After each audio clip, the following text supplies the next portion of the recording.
Greetings everyone, I'm Encore the Second, and welcome to this year's annual August update video, 2024, and I do advise you to watch the previous videos for context because I do not mention stuff from previous videos if there is no update on it.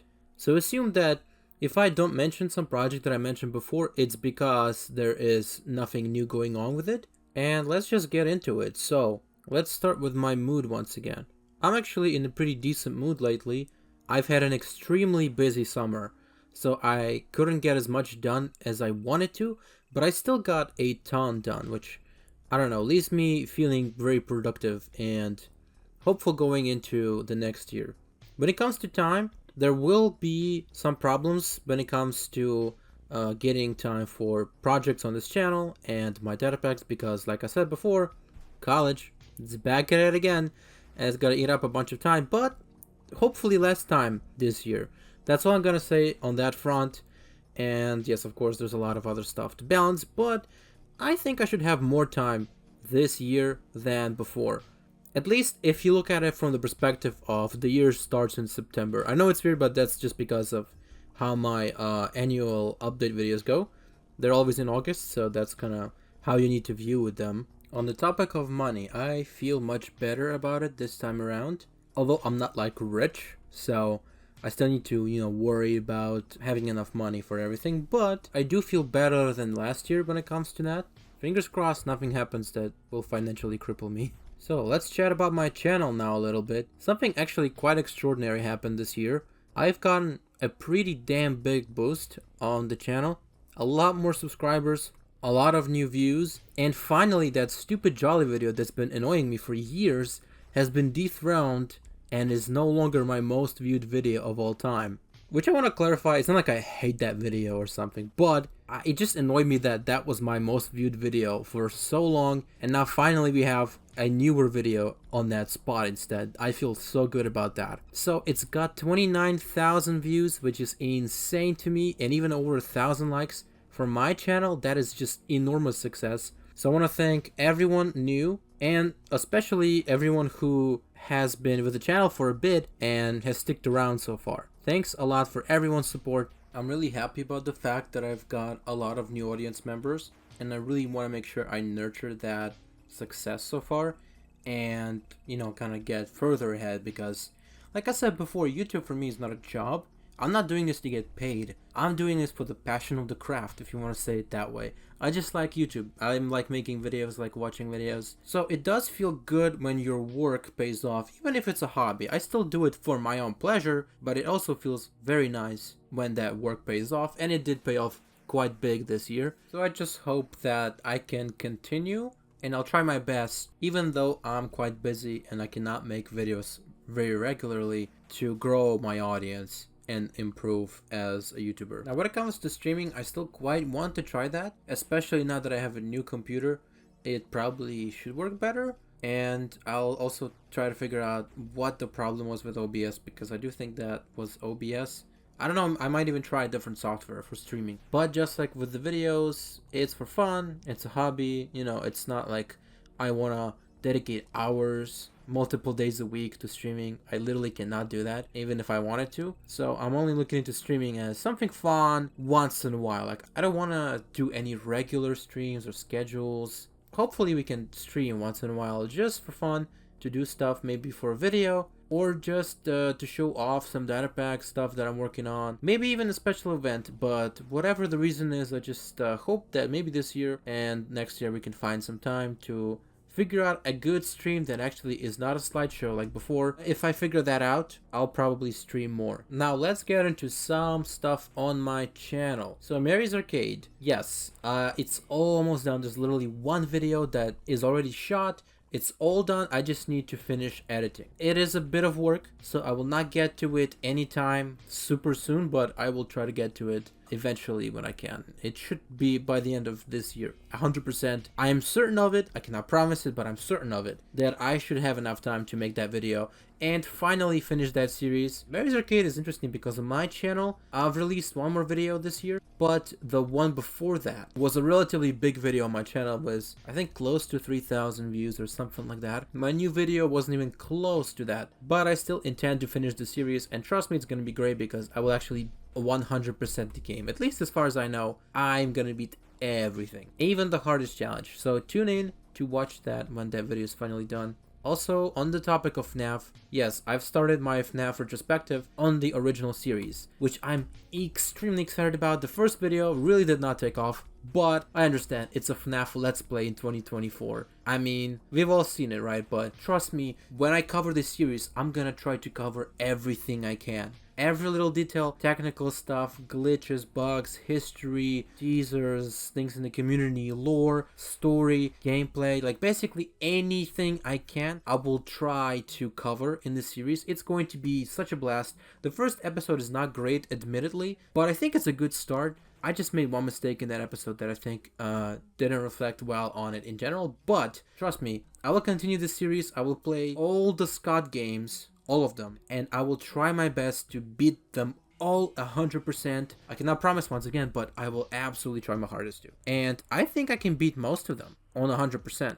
I can't do it, so I'm extremely excited to show you because there's so many little things that a lot of people do not know, and my format of the series is a really good way to explore the history of each game and really like dive into each game as much as possible because there's so much to talk about. I also am doing it while I'm getting through the game, so it's all gonna be fun. And yeah, if you're interested in Five Nights at Freddy's, definitely tune into that first episode. I might even cover some games after that, but no promises. I'm definitely though covering from FNaF 1 up to Ultimate Custom Night, so that's that. So last year I kind of revived the survival challenge videos on my channel.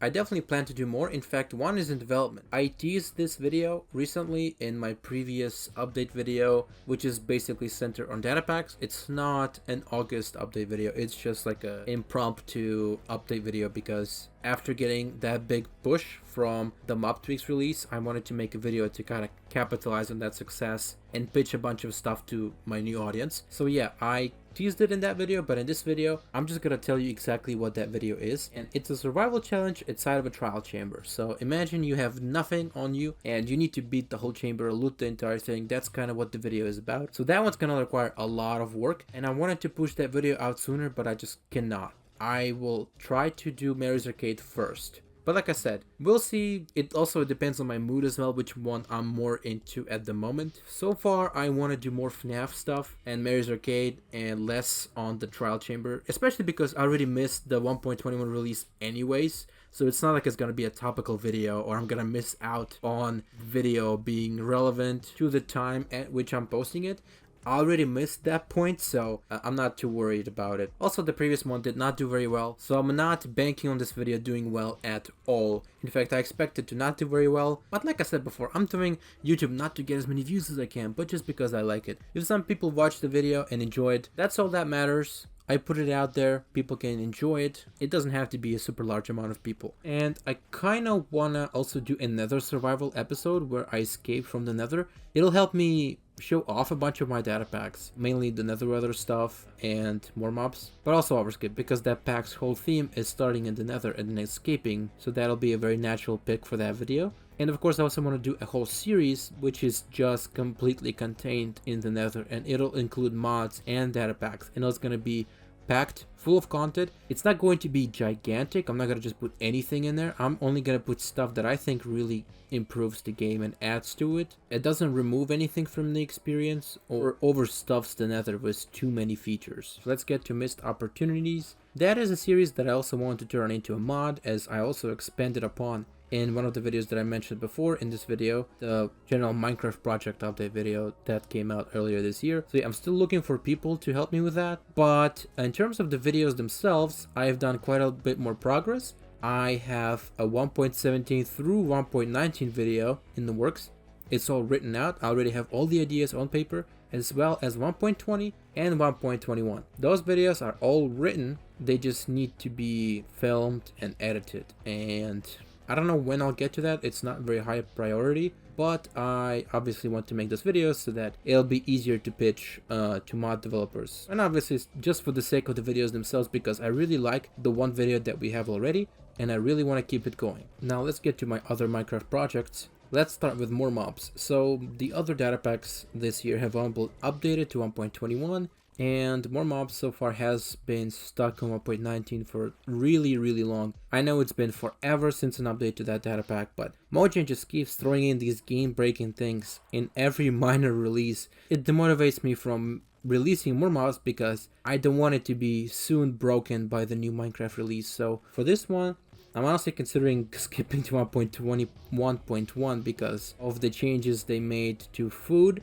items, but honestly, I'm probably just gonna do 1.21 and then I'll see, because it's just been way too long and it's not so game changing like in-game Minecraft textures and models for mobs that do not require mods like what I currently use for more mobs. That would be worth keeping the data pack in development for longer before I can release it, but it's already been way too long. So I'm still at the moment thinking of dropping it for 1.21, and if it breaks to 1.21.1, well, that's just life for you. I'll probably have to make a small release or a mini release maybe. I don't know, I might change my whole release strategy because this shit is getting old. I cannot excuse more mobs releases being delayed because of Mojang messing with technical Minecraft stuff anymore. So earlier in one of the previous videos I mentioned a resource pack that I was working on, and it's kind of in a limbo state, which just means that I've gotten a lot of work done on it. It's just not really moving much because I'm not super invested in it. It's not a very interesting pack, but I think it adds more to the game in a good way.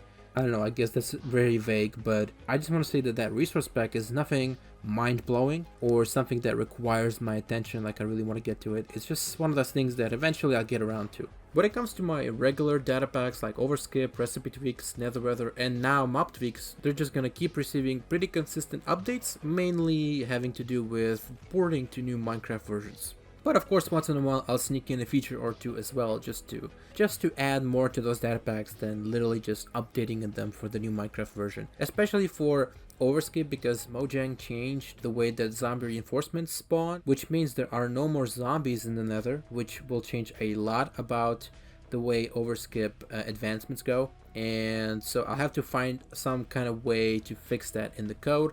And also I want to address the problem of chicken jockeys with the chicken not laying eggs. And also I want to add like a trader mob, which I think I also mentioned in this data pack of the video that I already talked about twice in this video. And that concludes it for the news. Let's get to the questions that I've gotten this year. And don't forget that next year I'm gonna ping everyone once again on my Discord server to ask me questions for this Q&A section. Now I've got one personal question and two Aether questions. Let's start with the personal question. You fuck with cheese? Yes, I heavily fuck with cheese. I love cheese. Now the Aether questions. How hard was it to get permission to make Aether? Well, it's funny you say that because I did not ask for permission at all. I think they were fine with it. They've seen me post updates in their Aether channel. I think one of the developers saw it and he didn't react negatively to it. I think it's because, first of all, I'm not using my Aether data pack to make money. Also, the other thing is that it's not very popular and it's not really a mod either. It's like a data pack recreation. And on top of all that, it's also really different from the original Aether mod, so it's not like I'm trying to give people the same experience. I'm just kind of keeping a similar theme, reusing a lot of similar concepts, but I'm twisting them so far that it's not really a substitute for the Aether mod, which I think to them makes it okay that I'm making this and showing it to people because it doesn't really threaten their Aether mod in any way. Unlike that marketplace map, for example, which was just blatantly using the Aether name to literally make money. That's a whole other situation compared to what I have. So I guess there's no straight answer to that question. I just did not ask for permission, but at least one of the Aether developers is aware of my data pack, or at least was aware of my data pack, and he had no issues with it. Now the last question for this year is also about the Aether, and it goes like this. With data packs now being able to add new dimensions, if you revisit it, will you make it a proper new dimension? I actually addressed it in that video that I already mentioned 3 times about my Minecraft project updates, and in that video I talk about the fact that the whole idea of my Aether data pack was to replace the overworld experience with something Aether themed and change the whole game progression and change the way you would get food, dungeons, the way you get some materials, etc, etc, and make it Aether themed. That was the plan all along. I don't think there was any stage in development when I wanted to make it into a separate dimension. Not making it another dimension was the whole point. Unless I'm misremembering something, which I don't think I am. But another thing I mentioned in that video that I keep bringing up is the possibility of making an Aether mod. Now that is a whole different thing. Although it is kind of different from the original Aether, it is much closer to it. It is a separate dimension, it is a mod, not a data pack. So I'm not sure if I even get the permission to make that, but we'll get to it when we get to it. Like I said, it's a mod, so I have no experience in making mods, and I'm not sure if I'm going to get into that scene on my own, or if I just rely on someone else's help. But that concludes it for this year. Thank you guys for submitting your questions and just watching in general. Don't forget to smash subscribe, ring my bell, and as always, stay.